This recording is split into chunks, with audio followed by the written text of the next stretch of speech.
Welcome to the Midlife Career Rebel, the podcast created for high-achieving professional women to gain the clarity, confidence, and courage they need to go after and get the life and career they want. I'm your host, Dr. Carol Parker Walsh, lawyer, social scientist, brand strategist, executive coach, entrepreneur, and midlife career rebel. Each week, you'll learn strategies to manage your mind, navigate the challenges of midlife, and take control of your career so you can thrive doing the work you love. So if you're ready to tear up that rule book and create your own, you're in the right place, and I can't wait to show you how. Hey Rebels, how are you? I was hanging out with my family this weekend, and we were all talking about how fast time flies and why it's so important to capture every moment and take advantage of the time that we have. And that's exactly how I feel about negotiating, particularly salary negotiations, which is what I want to talk to you about today. As women, we must learn how to capture every moment and take advantage of every opportunity we have to get the best offer and the best pay that we can.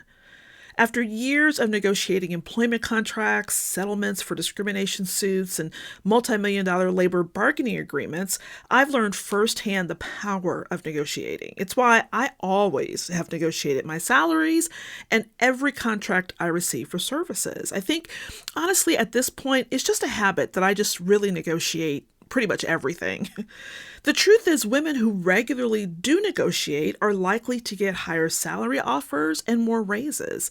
Now, it's not a guarantee, but in my experience, when I or my clients have negotiated a job offer, it usually resulted in a salary increase, sometimes $5,000 up to $20,000 more. And I've been actually able to negotiate a salary bump of $50,000 with one employer in particular. Honestly, you never know how much flexibility an employer has until you ask. As the adage goes, the answer is always no if you don't ask. Also, if you have young children or elderly parents or family members struggling with a severe illness, being able to have a flexible schedule and time off are valuable things to be able to negotiate. Negotiating for telecommuting, additional leave, medical leave, and alternative schedules can make all the difference in the world between a job you love and a job you hate. And I've even had clients refuse to leave a job that provided an amazingly flexible schedule until they found an employer willing to match it or beat it. Negotiating also allows you to shape your job to suit your interests and talents, ensuring that you're always working in your zone of genius, which is so important, leading you to greater job satisfaction in what you're doing. And when you're confident about what you have to offer and bring to the table, you're also more confident asking for what you want and ultimately getting it. When you feel you have the tools to really advance your career, you're less likely to stay stuck in a job that you don't like, that doesn't pay you enough, or that's not really well suited for you. And knowing you can handle a difficult workplace negotiation, which is not easy, it'll make you feel more powerful and in control of your career. You'll be confident that you can handle whatever life throws at you. Trust me, you will know whatever situation you're in, you'll know how to deal with it. Now, it's no secret that women of color in the U.S. experience the gender wage gap most severely. It's the intangible, or actually tangible, consequences of sexism and racism in the U.S. and how our country has systemically devalued women of color and their contributions. That's why negotiation is so important and why you should always do it. Over time, the pay gap has added up, resulting in a loss of wages. That means women have less money to support themselves and their families for generations. For example, according to the Pew Research, Latinas are typically paid 49 cents for every dollar paid to a white non-Hispanic man, resulting in a difference of about $28,000 a year. Native American women are typically paid just 50 cents on every dollar compared to white non-Hispanic men, resulting in about a difference of $25,000 a year. Black women are typically paid just 58 cents on every dollar, which results in a difference of about $23,000 a year. And white women are paid 73 cents on every dollar, resulting in a difference from white non-Hispanic men of about $15,000 a year. And Asian American, Native Hawaiian, and Pacific Islander women are typically paid 75 cents for every dollar paid to a white non-Hispanic male, resulting in about $12,600 a year. I mean, what could you do with another $28,000 to $12,000 a year in your pocket that you're not getting because maybe you're not negotiating or don't understand what the salary game is out there? Now, overall, this has a huge impact on your household and on your generations. For example, the overall wage gap based on these differences of $12,000 to $28,000 a year, if women were paid equally, they would have more than 22 months worth of food, more than 17 months of childcare paid for.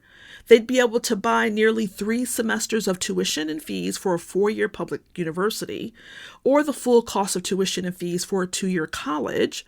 They'd be able to have more than 12 months of rent paid and covered, and they can have nearly 9 additional months of premiums of employer-based health insurance. So negotiating may seem like, what if I negotiate? It's only a couple of thousand. It works out tremendously over the years. In fact, one study says that over the lifespan of a woman's career, because of not negotiating her salary, that she is losing out on about $1 million over the lifespan. And this is not only in dollars, but it's also in flexibility, in food, childcare, tuition, employer health and premiums, right? Everything that we talked about here.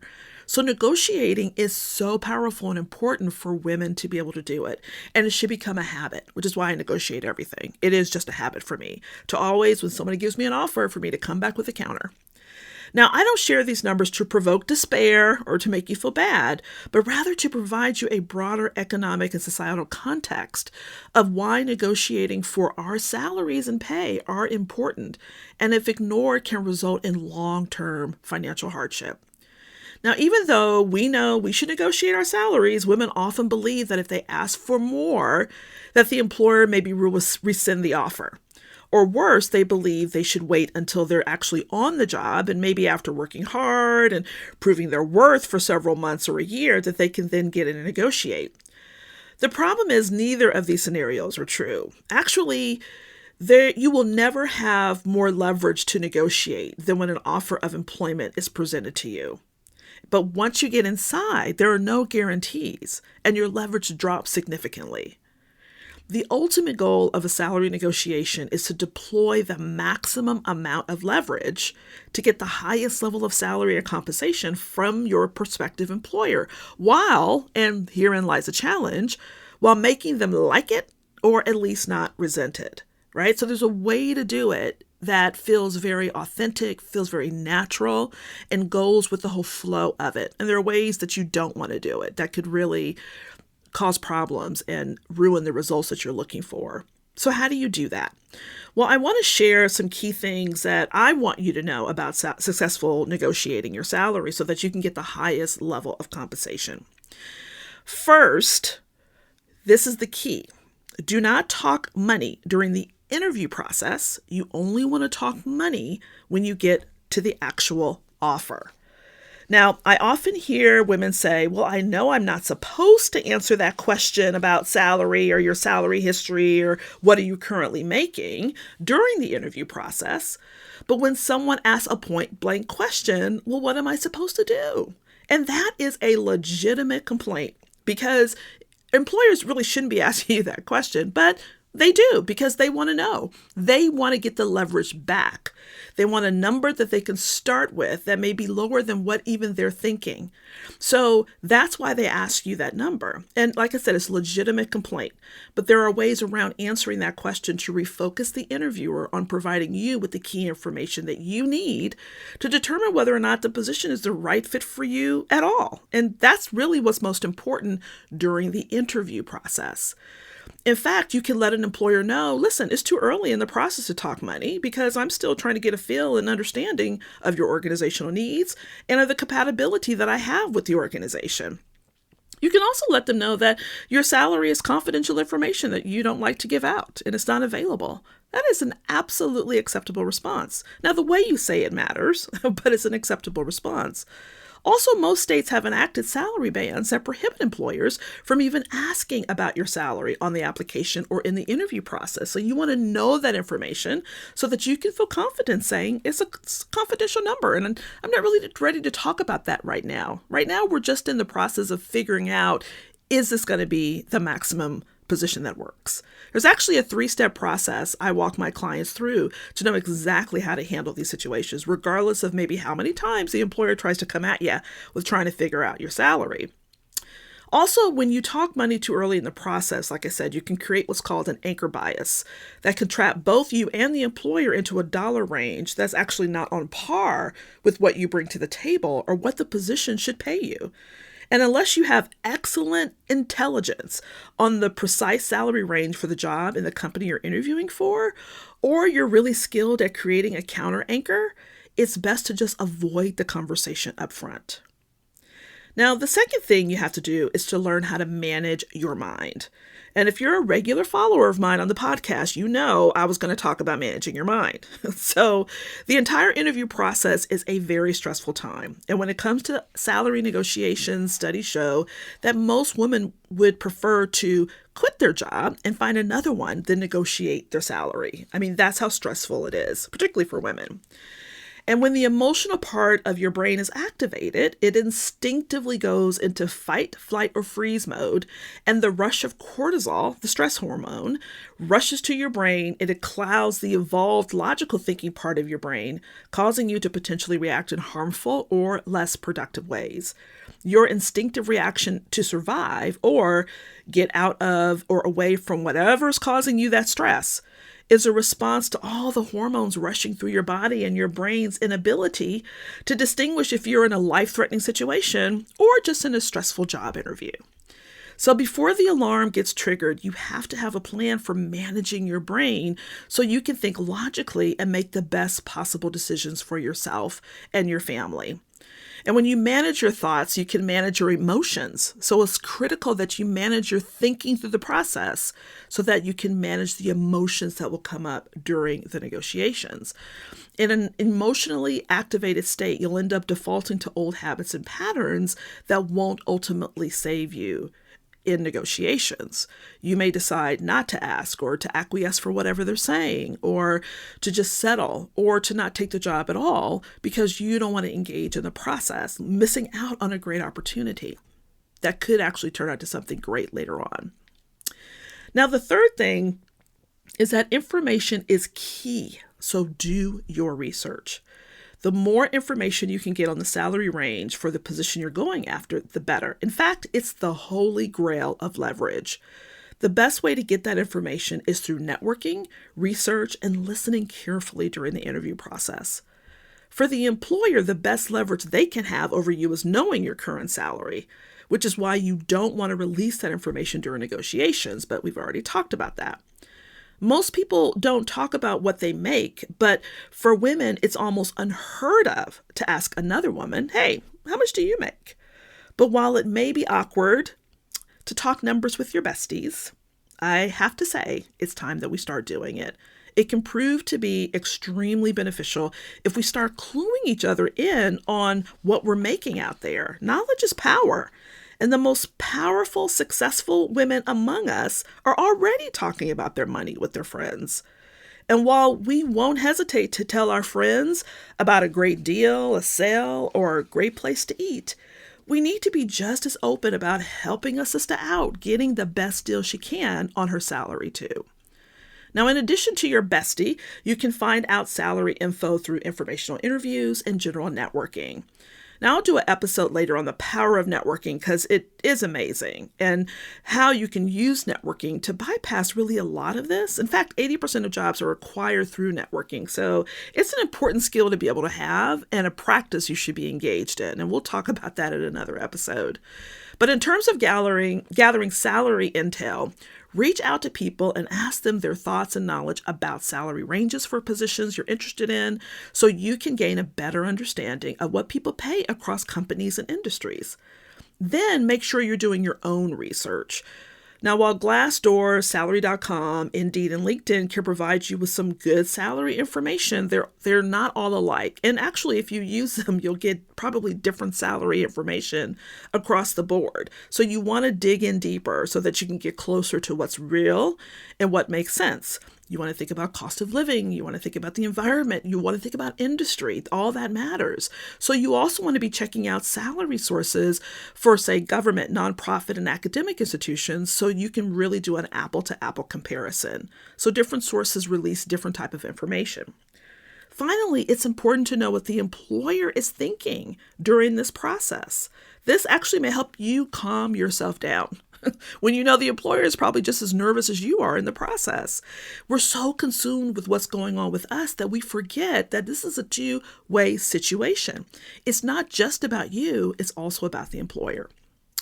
So first of all, you need to know that 84% of employers are expecting you to negotiate. 84%. So in anticipation of that, they actually may be holding back about 10 to 30% in order for them to have a little wiggle room in the offer, knowing that you're going to negotiate. So they may be coming in on the low end of the spectrum, most likely, knowing that they need wiggle room to take up because they're expecting you to negotiate. Think about how happy they are when they don't have to do that and how upset you are when you land in a position and you do have a conversation with someone and you inadvertently find out that they're making $5,000 or $10,000 more than you a year. Not just because maybe they're a man, but because maybe it's another woman there who actually negotiated. So they're waiting for you to negotiate. So you want to come in knowing that to begin with. So you don't have to worry about them rescinding an offer because you're doing that. Now, there is implicit bias related to women negotiating. So there is an assumption or a belief that if women are too aggressive in the process, that may turn people off. But I believe that's a myth because women aren't coming in there yelling and demanding, and that's not what we're doing. But there is a bias in some men around it and some women around negotiating.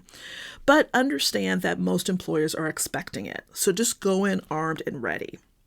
Also, the hiring manager has been reading through hundreds of applications. They've been interviewing their top, 5 or 10 people on top of doing their own day-to-day workload and going to meetings and the like. They're having their team pick up all the extra work to cover for the position that they're trying to fill and have most likely some type of urgency around getting someone on board sooner than later. So let me tell you, the last thing that they want to hear is for you to say, I think I'll pass. Because that means they're going to have to start that long, arduous process all over again. And that does nothing but waste time, money, and resources. So believe me, the employer is just as worried about you saying no as you are of them rescinding the offer if you say you want to negotiate. In fact, if you're the candidate of choice, the one they're making an offer to, they want to do whatever they can to get you to yes, which equals leverage. Rarely are the top two candidates equally ideal. That is a unicorn situation where they're landing on their final 2 or 3 and all of them across the board are absolutely on par. They'd be happy with any one of them, right? So there's a reason they offered you the job. And that's why at this time in the process, you'll never have as much leverage to get what you want because they want you. And so when you know that, then it gives you an opportunity to calm down, to know they're just as nervous in the process as you, sometimes more so because of the amount of resources and time and money that it's costing them to bring someone on board. So knowing that, don't go in there thinking that you have to always acquiesce and comply, but know you're two people bargaining for something that's going to be the best outcome for both. But you got to have at a cellular level of confidence in what you bring to the table, your talents, gifts, skills, and abilities, and the ROI you can bring to the employer. Now, I talked about this in my last episode of the podcast. If you don't see how you're unique in the market and that people don't have what you have to offer, your employer may not see the value you can bring to them either. So keep in mind that employers will sometimes select a candidate who is slightly less qualified on paper, but clearly superior in terms of confidence and their emotional intelligence. Now, after all of that, if a company can't move on dollars, you can always look at the other aspects of the compensation package and negotiate the things that matter to you. But you got to first know what those things are.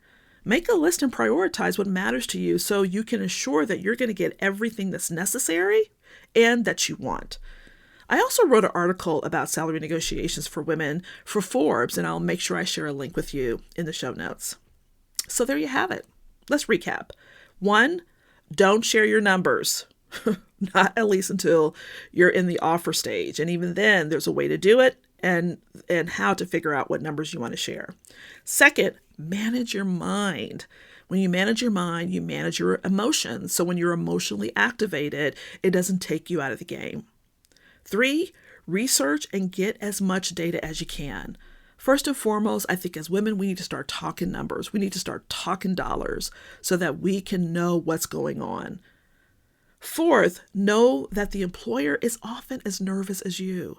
They put a lot of energy into trying to get someone on board. And if they've offered you the position, they are hoping you say yes. So it's a great opportunity for you to leverage that to your advantage. Now, if you can master these things during the interview process, you'll have the leverage you need to negotiate your salary and get the compensation package you want. So negotiate. Negotiate always. The more that women negotiate their salaries, the more will diminish the implicit bias and the inequitable wage gap that negatively impacts women generation after generation. Get support if you need it. I know this is not an easy process. I love coaching my clients on salary negotiations and going after a raise or promotion. And it takes some work on your part.